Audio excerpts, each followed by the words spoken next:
Hello, everyone, and welcome back to the podcast. This is the JRPG Report. My name is James Fisher. You're listening to episode 107, and we are just a couple days away from a day that many of us thought would never come. It is finally here. As of this recording, it is April the 8th, 2 days before the worldwide release of Final Fantasy VII Remake. Now, some of you listeners, and then many people that you know, may actually already be playing this. Some people won't be playing it for a while after the 10th, but that is a rant that I'm going to leave until the end of the podcast. So, we've got a few fun things on tap this week. Not nearly the big podcast that we had last week, because a ton of news dropped. But we do have some fun things to talk about, and I'm going to leave all the remake news for the end of the podcast, because I want to start off with a very interesting article that Gamitsu published the other day. This is an interview by Kirsten Miller, and she interviewed Falcom President Toshihiro Kondo. And this is kind of not only talking about the new Legends of Hero, Hajimari no Kiseki, as well as the PlayStation 4 versions of Zero no Kiseki and No Kiseki, the Crossbell games, Falcom's presence in the West, and more. So let's just kind of get right into this interview. It's not too terribly long, but it's not short either, but it's got some good stuff in it. There is the potential for some spoilers. I kind of read through it. I didn't see anything major, but that's just first. It does talk about this new game, so there could be some tidbits that are in there that you may or may not know about. First off, they were asking, when did the planning for Hajimari no Kiseki scenarios first begin? And Mr. Kondo answers as, we started thinking about it little by little during development of Cold Steel 4.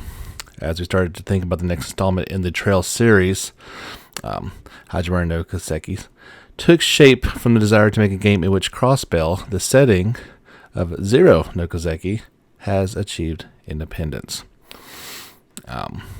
The writer or interviewer asked that the game is looking similar to Legend of Heroes Trails in the Sky the Third.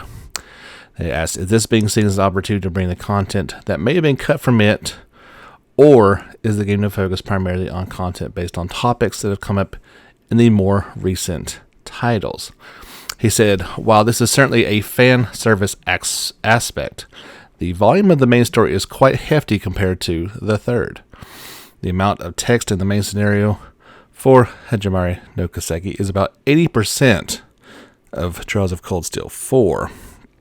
So rather than identical to the third, we want you to think of it as something more like a, quote, a new title with the third-like components. New characters that are planned to appear in future titles in the Trail series will also debut in this game. Now, this is they do kind of go into some other ones that fans in the West are not going to be familiar with, including myself. They asked that they heard that the in-book series 3 and 9 will have ties to this game, and they asked if there are other books in the Trail series that players should brush up on. So unless you know Japanese or know a fan service, you're not going to know. He says, while you definitely want to go over 3 and 9, you may also want to review Carnelia. So yeah, I'm unfamiliar with those books in the series, and to be quite frank, I wasn't aware there were books about this, but it doesn't really surprise me once. The interviewee asked, it sounds like the game is going to have a monster-sized cast. What has coordination been like in the cast this large, in both in terms of game development and in terms of planning with the voice actors? And Mr. Kondo answers with, the many characters that have already appeared in the series, casting didn't present much in the way of issues. However, the characters working the characters into the script was difficult. Since over 50 characters can join the party, there are a very large number of characters by any rate. By the way, The dialogue between party members after a linked battle victory changes depending on the members, and quite a few specific member-only dialogues is also being prepared. We're doing it all with both sides' stress and enjoyment, so please look forward to it. That sounds like to me, so you're going to have maybe some different after party celebrations a la the Tales series, depending on who was in the party at the time. There would be different little things afterwards. That sounds like that is what it's been inspired by, and that would be a welcome addition. There were a few different ones in Cold Steel, but by and large, you kind of got the same one over and over. The next question is, the series is expected to move eastward to Calvard and beyond after the game, but will some of the currently unseen regions in the northwest, such as Jirai, Northumbria, and Rumeferia to the left, be left to side or parallel content as seen in Legend of Heroes Akatsuki no Kiseki? He answers, we've not yet decided. Since the stage is set to extend to the east of the continent, many new areas will be introduced. We'll figure out how to depict and handle each in time, but we think that an Akazuki-like approach is interesting and something to think about in the future. Now here's where some things get kind of interesting. Falcom games are notorious for their delayed release in the West. Zero no Kiseki and A no Kiseki, for example, never made it out in English. With the PlayStation 4 versions on the way, are there any plans to release those titles in the West? How about Ys 9? He answers, I very much regret that we were unable to release Zero and AO in the West. I think that releasing them on PlayStation 4 will lead to an opportunity to release these games in North America and Europe. That's the first at least hint at and semi-confirmation that these games are coming west. Awesome. As for Ys 9, preparations are currently underway for release in the West, i.e. we are putting a little bit of pressure on NIS America to either put up or shut up. Get this game rolling. Obviously, we just got the announcement that Cold Steel 4 is coming from NIS America, and I would imagine that they are going to be handling Ys 9 as well. So that is also the first time that I have seen confirmation, or at least strong hinting at, and we are moving this game along towards the West. That's very good. Next question. With the release of Zero and AO for PlayStation 4, the Trails in the Sky series will be the only games in the mainline Trail series not available on PS4. Given that they were released on PS3 and Vita, do you plan on making these titles as well available for PS4? Is there any hope of the PSP only Naoto no Kiseki on a modern console? And here's his answer. Both users who own modern consoles and platform holders will often request Trails in the Sky, so I have some homework to do. Personally, I'd like to recreate everything in 3D. Naoto's gameplay is extremely well received, so I think it would be a waste to bury it as a PSP only game. So, would not confirm that those games were coming to the PS4. It's a little late in the life cycle for that. So we'll have to wait and see on that. Steam may be the best place for you to get those titles. And as I have recently at least started Trails in the Sky on Steam, I can say it looks phenomenal on there. I did try to stretch it out and play it on my TV and found there was something to be lost kind of in the once you expand it out quite that far. But playing on my laptop, which I think is a 17-inch, something like that, it looked really good. So that just may be the best way to play these games. A few more questions. During the shareholder meeting in December, they brought up about working on an in-house game engine. What was the decision behind this instead of using something like Unreal Engine 4? Mr. Kondo answers that we considered UE4 as an option at first. For the Trails of Cold Steel series, we used an external engine, and it was good enough when we started working on the series. But development in the series advanced, there were some incompatibilities with our game plan. For example, in Cold Steel, a large number of unique models were displayed during events, but the engine isn't suitable for that sort of thing.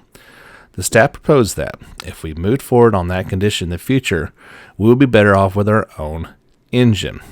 Each engine route comes with its own benefits and inconveniences, so I don't think it's a discussion of which one is superior. He said fans of Falcom games, or the interview asked if fans of Falcom games have been growing immensely in the West in the past few years. What kind of effort has there been to get the feedback of English-speaking fans, and how much has this growing audience impacted business decisions within the company? Answers, I have actually had more opportunities to exchange information with distributors, media, and users in North America and Europe over the past few years. I'm happily surprised because we hadn't had these opportunities in the past. These days, sales in North America and Europe are extremely important to Falcom and are often brought up on the agenda when discussing possible title selection and content. I think it's a very good thing. So we've actually discussed quite a bit about, had some discussions off in Twitter and on Facebook about, does Falcom need to start moving forward, have these as simultaneous worldwide releases? He didn't say or answer anything like that, but he does say the West is a much more important part of their game plan, so maybe it is something that they will move forward to. I think that as a company, they would need to grow greatly in order to meet this kind of demand, but we'll see what happens. And lastly, they asked, before you go, is there anything else you'd like to say to your audience or fans of Falcom games in the West? Mr. Kondo answers, thank you for your interest in Nihon Falcom games. Falcom will celebrate its 40th anniversary next year. Falcom has been carefully crafted game content for 40 years, and we believe that's what has led us to today.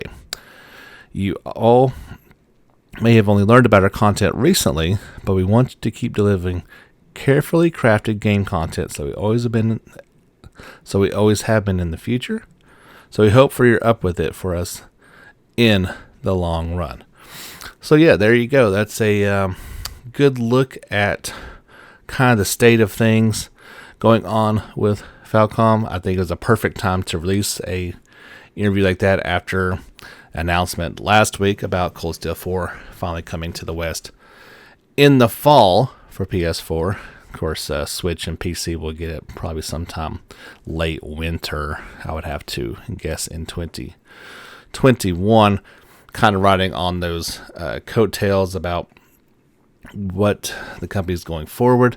We're going to be talking a lot more about the game at the beginning of this article, Legend of Heroes Hajimari no Kiseki. So I kind of wanted to also springboard that into our Sunday conversation this Sunday, where I'm going to be going back and really detailing the 3 story arcs that are going to be presented in this game.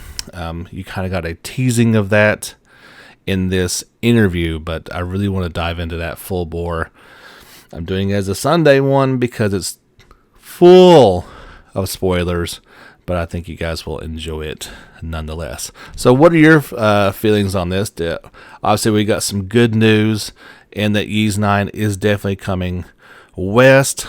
Both the Crossbell games at least sound like they want to be brought over to the West. There's really no reason not to. Now, on Falcom's timetable, when that is, who can guess? Now, of course, in Japan, Ao no Kiseki and Zero no Kiseki are due out on April 23rd and May 28th, respectively.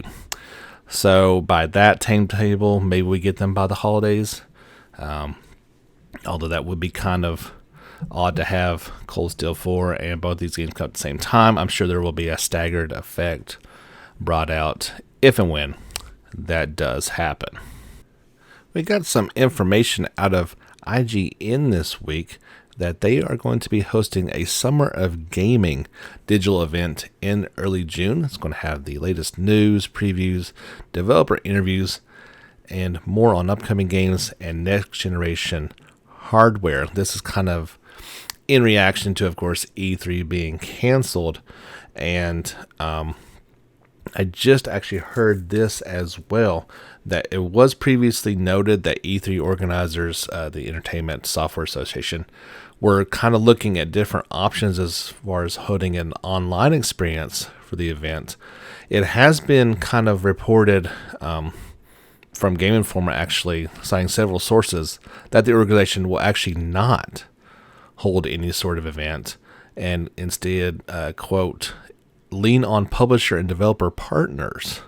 An official announcement is supposed to be coming out next week as to, I guess, what they are or are not actually doing. So I think IGN's kind of getting out there in front of this, as if you ever watch, at least the past couple of years, anything going on with E3, IGN has been right there, not only showing things as they were coming out, but immediately with reactions to, and then interviews, all that type of thing. So it kind of sounds like, okay, we'll just kind of do our own thing this way, have some distances involved with things. But participating companies already included 2K Games, Amazon, Bandai Namco, Developer Digital, Google, Sega, Square Enix, THQ Nordic, Twitter, and more to be announced later. The event will feature live broadcast and on-demand programming such as publisher presentations with IGN pre- and post-discussions, remote developer interviews, hands-on demonstrations, preview impressions, gameplay, and news segments recapping the biggest announcements. Now, I really kind of feel like this is cool too. Viewers will be able to participate by sending in reaction videos, voting on their favorite announcements, and more. Here's a quote from IGN. With the next generation of console gaming kicking off later this year, and gamers eager to learn more about what games they'll be playing on their new hardware, our online event will be a key moment for publishers and developers to connect with a worldwide audience. And that's IGN Chief Content and Product Officer Peter Schneider said in a statement. IGN EVP and General Manager Yao Pro, I guess that's how you say his last name, added, more and more people are tuning towards video games for entertainment and escapism. Last week, they saw record traffic across all their platforms, and they're excited to bring this global digital event to audiences and partners. As this will be an event not to be missed. It's certainly been sad what's going on with all these cancellations, but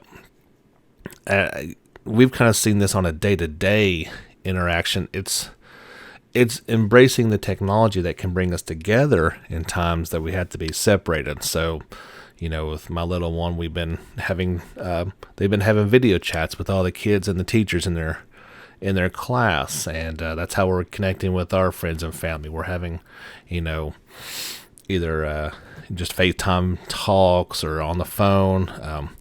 My daughter had a doctor's quote unquote appointment on the computer and video conference. So it's kind of one of those things, like if this had happened 20 years ago, it would not be like this. So, in terms of these events, fans can stay at home and get every bit the experience that they would perhaps by getting there, and can even play the games in limited release windows. So I feel like this is just an opportunity to really change the way we deliver content, fully embrace kind of the things that we've explored a little bit, but really make these things more interactive and fun. Like, I love the idea of having the game reactions sent in and voting on their favorite announcements and stuff like that, really making people feel a part of something, because for 95% of fans, they couldn't go to E3 anyway. They were going to be tuning into IGN and other outlets to find out all this information. So why not bring it directly to those people anyway? So that's my 2 cents on it. I'm looking forward to, I was kind of bummed that E3 wasn't going to go on, and Tokyo Game Show hasn't made an announcement yet, but I'm sure there will be at some point, and that is a bummer. But the same way, maybe it's just a different way of experiencing it, and maybe we'll be still on quarantine and on house arrest, and we won't have to pretend work while we're actually watching video game announcements in June. Got 2 stories about kind of our retro JRPGs or inspired by them games coming out here soon. First, we did talk about the upcoming game Sea of Stars a little bit. I believe it was last week, maybe the week before.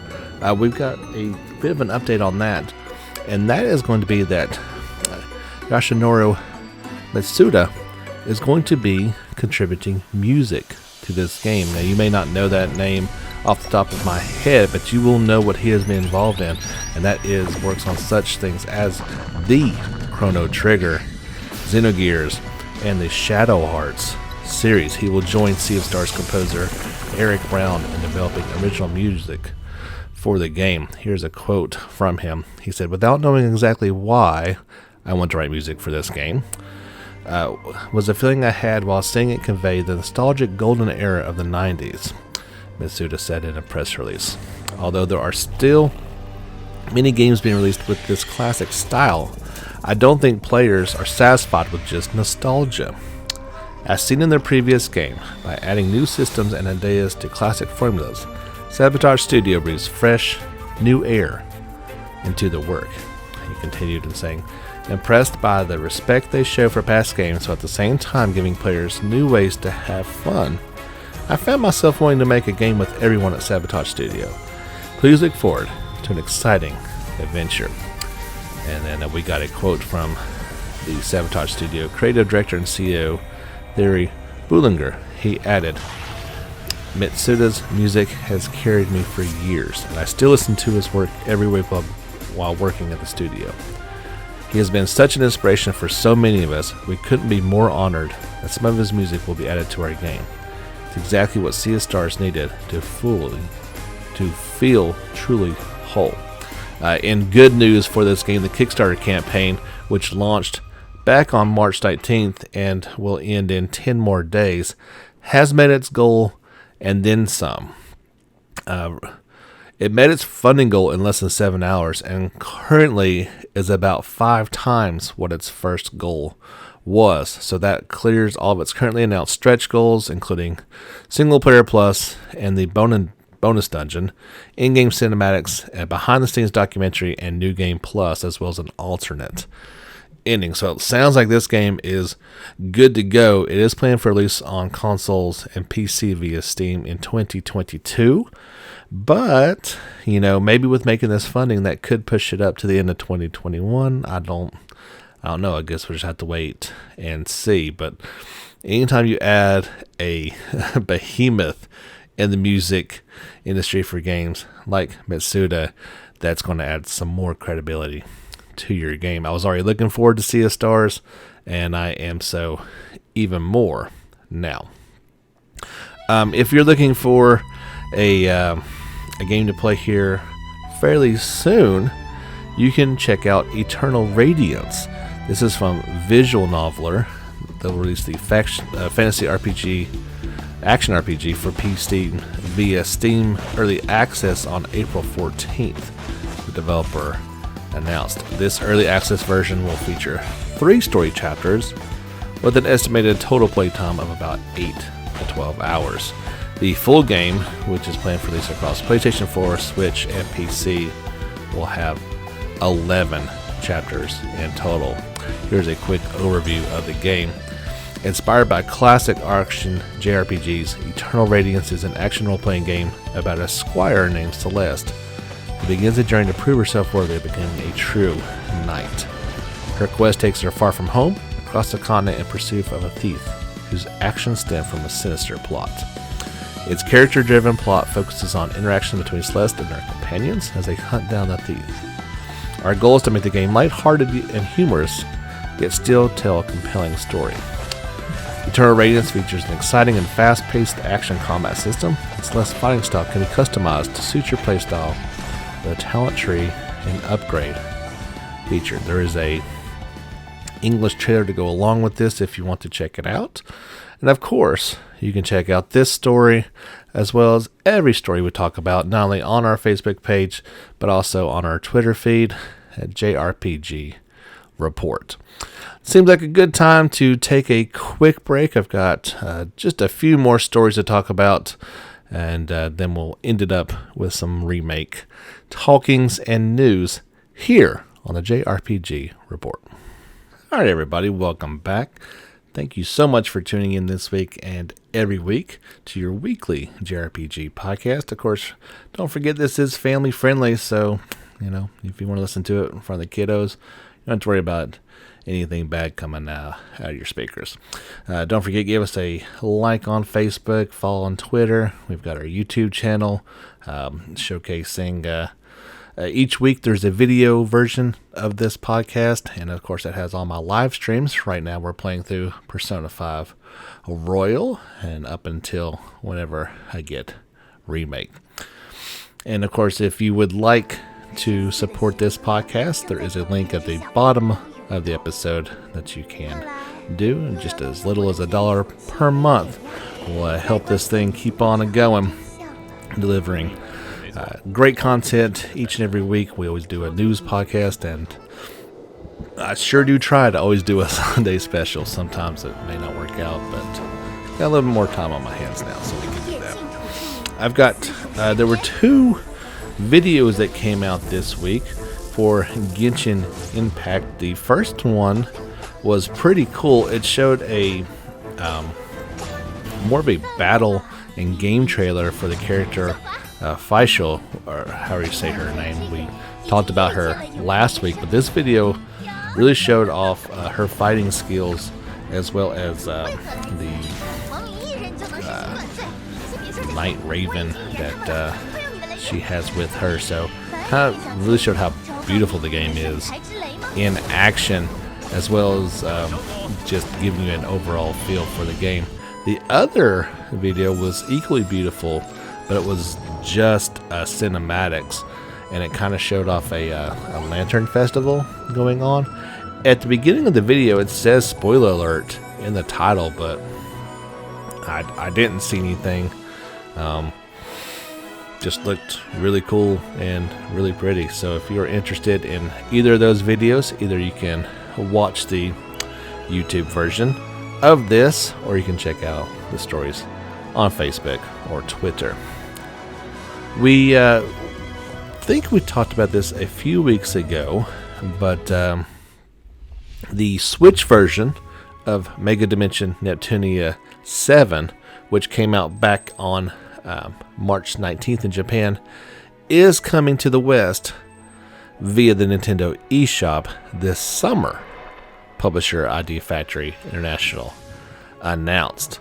Downloadable content made available for PS4 and PC versions will be available for purchase as add-on content for the Switch version as well.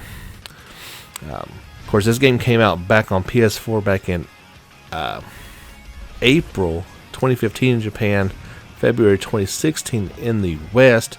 It's been on PC since July of 2016, and I guess they just said, hey, let's put this on the Switch. See if anybody wants to check it out. The Neptunia games are unique. I do enjoy them.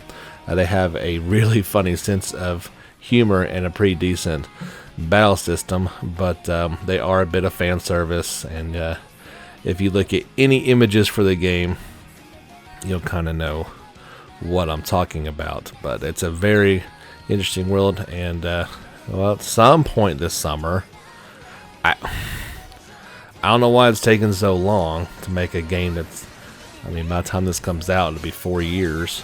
But Switch owners will get to play it. It does say eShop, so I'm assuming this is going to be digital only. If you've been waiting this long, you can wait a bit longer for it. We got some details on Neptunia, and this is about MV Battle. So, the V idols that appear as heroines in Neptunia, such as me and you, can utilize a boss battle system called MV Battle, which deploys dedicated songs sung by the V idols to the background music. A boss is your opponent in an MV battle, which is far stronger than the anti that wander the fields. Gather the strength of the 4 goddesses and the V idols to defeat the boss. Sounds like an interesting way of doing a boss battle, to say the least. They did talk about other guest VTubers, and these are people probably that you would only recognize in Japan. Pinky Pop Hepburn is one of them. Peanuts Coon. These are all YouTube and Twitter peoples, so they're all gonna be making all kinds of appearances in this thing. A interesting sounding game, and it gets more and more interesting by the minute in terms of what's going into this game. Kind of excited about it, but not completely. We'll just have to wait and see a little bit later about what exactly goes into this title. Alright guys and gals, you've waited this long, so it is finally time to talk about Final Fantasy VII Remake. Usually it leads the podcast. It has for a while now, but I kind of wanted to put it at the very end, at least for one episode, as obviously next week we'll have a hands-on impression of the game. But even in the last week before its release, we've got news and information on it. Back a few days ago on April 3rd, they released the quote final unquote trailer for Final Fantasy VII Remake. I did watch this thing once.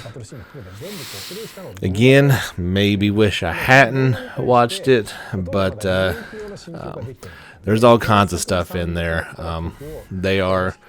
We've made the comparison before about, are they showing too much? Is it what they did with Kingdom Hearts 3, where we learned everything about it before the game came out and didn't leave any surprises? They're getting darn close to it, and thank goodness the game's coming out, so there's still going to be plenty that we haven't seen. If you've not seen the trailer yet, I'd probably advise you not to, as there's some things in there that would probably be best just experienced in the actual game itself. You know, it's almost like watching a movie and seeing half the scenes beforehand. Yeah, there's still going to be new stuff, but it would be better just to kind of wait. So yeah, it's shaping up to be spectacular. There's plenty of people that have it already, and there's some initial impressions that is just as incredible as we've wanted it to always be. If you are watching this on YouTube, I'm not going to show it just because of that. I am going to show bits and pieces of this final video interview. I'm guessing it's final interview. This is the 4th in the Inside FF7 Remake multi-part series with the key staff behind the game. Shouldn't be any spoilers in that. This 4th video features interviews with producer Yoshinori Katase, music supervisor Kiji Kawamori, sound director Makoto Ais, and composers Mitsuto Suzuki and Masashi Hamazuru. I am sorry if I did any of those or all of those incorrectly. So yeah, this one kind of talks about all the music behind the game, and that is one of the things I'm really looking forward to, is hearing how great this music really is. I got a piece of that in the demo. We've heard quite a bit of it in the videos that have come out for it, but to actually see it and experience it all at once, quite looking forward to all that. We got one final media blast as well, and I actually don't want to get into it too much, as these were characters that were really shown off in the latest trailer, but we finally did see Rufus, the son of President Shinra, and you saw him in Advent Children. Of course, you saw, this is definitely inspired by that he is the president's son and current vice president. He had recently been away for an extended business trip an immensely prideful man with a strong rebellious streak towards his father. Despite being vice president, he sometimes enters the battlefield himself, armed with a custom-made shotgun and protected by Darkstar, a military canine. Now, we've seen Palmer a few times before, the director of Space and Aeronautics Division. He's the eldest of the company's executive, but has no real power or influence. His division, originally founded with the latest technology at Shinra's disposal, has all but folded since it failed to launch a rocket. If you've never played Final Fantasy VII, his role in it is humorous and definitely becomes more pronounced a little bit later in the game. You'll learn about those type of things. I'm guessing in episode 2 of Remake, whenever it comes out. Because his division activities have been suspended, he finds himself with a lot of time on his hands, and he's fond of butter in his teas and quartles in a distinctive manner. Yeah, he's one of the more humorous parts of the original. I hope he has that same role in Remake. We saw Reeve. He is the head of urban development at the company. He's in charge of the management and maintenance of the Mako City Midgar. While unusual for a Shinra executive, he turns his focus to the Midgar slums in hopes of improving the environment. The only person with a sense of decency among management, he is often disregarded by other leaders who value profit and performance. And we got some details on Scarlet as well. She is the director of advanced weaponry. During the war, her innovative high-end armaments brought a sizable chunk of change for the company. Her wartime efforts and the resulting profits saw Scarlet quickly promoted to executive officer. She is highly capable, as one would expect from someone placed in charge of Shinra's weapon development. The last character we got a little bit of a sneak on is Kairi Kanan, a girl from the Sector 5 slums who makes a living off pulling off scams and unsuspecting victims. Although fearless, she often finds herself in trouble. I read somewheres where this character came from, but I don't remember what it was. She was in an offshoot somewhere along the line. The last thing they talk about is Moogle medals. Now, this is new. Didn't appear in the original game. They can be found inside treasure boxes and in those Shinra Company crates that you like to bust up all over the place, a la like Ratchet used to do with his wrench. Crates everywhere. You'll have to search high and low to get your hands on them. There seems to be someone in Midgar who collects them, and you may be rewarded if you exchange those.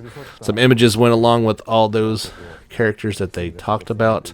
You'll get to meet each and one of these people very soon, hopefully. So that brings me to the last part of today's podcast, and it's a bit of a rant, so if you'll just bear with me for a moment. I feel the need to say this, and I don't want to feel this way, and maybe if it wasn't affecting me personally, I wouldn't be this way. I don't know who's dropping the ball on all this, but I actually think it's Amazon. It may just be the collector's edition as well. I'm not sure if regular editions are affected this way, but of course the game comes out on the 10th. I'm not getting my copy until Tuesday the 14th. Amazon has finally at least said that's when the game is coming out or going to be delivered for me. Now, we are in the midst of a worldwide pandemic. We knew there would be delays, could be delays, but that doesn't actually seem like that's been the case at all. We heard earlier reports that some countries like Australia were going to be getting the game early, and they did get the game early, up to, I've heard, as much as 10 days early. So there are a ton of people, and of course I'm on Twitter, so I see all these people, and they're not like they're early access reviewers or anything like that. They're just average Joes who have this game. And I can handle people getting it early, I think, if I still got it on time. But the fact that I've got to wait even longer really kind of grinds my gears. There's going to be, and you know, like Jordan, who won our contest and got a free, you know, copy of the deluxe edition, has to wait along with me. So are you affected by this? Do you have the game already? Are you already playing? Do you not care that the people who've been looking forward to this game for 20 some years have to wait a few more days? And so here's why I think this is solely on Amazon as far as my knowing is. They say there's delays, that priorities have to be made, that they are, you know, doing the best they can. Everybody's stuck at home, so there's so many more orders, blah, blah, blah. A few days ago, we ordered a few little things for our daughter's Easter basket coming up. A stuffed animal, some books, and some markers. They were here 2 days later. From order until delivery, 2 days. So I could hardly say those were necessity items. Why were those given such a preference? So yeah, I just had to get that off my chest. I don't understand why. I don't like it. And so when I make next week's podcast, and I've only been playing it for a day, you'll just have to understand that's just how far behind I'm going to be. The rest of the world, not happy about it, but what are you going to do? Anyway, so yeah, leave a comment on the Facebook page if you're being affected by this as well. Are you ticked off about it? Are you just taking it as it comes? You don't really have a choice. How do you feel? That's going to wrap up episode 107. Don't forget, check back in on Sunday. We'll be having our Legend of Heroes Hajimari no Kiseki special. But be warned, if you don't want spoilers, you probably don't want to tune in for that one. We'll be back next week with my initial reactions to Remake and how great it is, and all that fun stuff.